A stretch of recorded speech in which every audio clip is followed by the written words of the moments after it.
مش الغباوه يعني. فيرست يعني فيرست رول. واقول لك حتى ان الشعب المصري على قد الانوفيشن، لكن انا شايف ان مستوى الكواليتي بتاعت الانسان المصري نزلت في ال 40 50 سنه دول. يعني شايف كده، يعني مش شايف، يعني اقول لك ايه، مش انا مصري مثلا فيري باتريوتيك.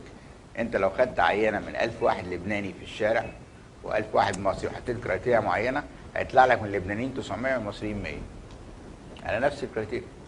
طب ليه؟ اقول لك ليه كمان. أنا قعدت اعمل بحث عليها الحكايه دي. اشمعنى يوم العيال دول كلهم مزقططين كده وبيمشوا على الحيط ويشم الدولار ينتعش واحنا هنا عايز تصحيه على الفول والبصل عشان يقوم بس تفوت له طبق فول وقوم يصحى، والتاني يحط له دولار كده وهو نايم تلاقيه راح نط في الهواء. والله لو حلم بيها يصحى برضه. القصه كلها داخله ان الاهالي هناك ار ساكرمنت على الاديوكيشن. من هم الاهل ما وروش حاجه في حياته غير انه حالف براس ابوه يودي ابنه في احسن مدرسه واحسن كليه في العالم ويعلمه في احسن حته في الدنيا.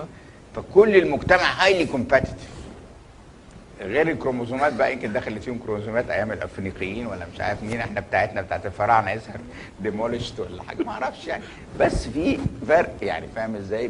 مش كده. وتلاقيهم كلهم يعني، تلاقي واحد بياع في محل هناك يتقال لك انه رئيس وزراء لبنان من تصرفاتهم من اللي تخش واحد هنا تلاقيه مش حالق والقميص هنا مسود معلش النهارده انا قلت لك انا نسيت احلى، ما كانش فيه فلوس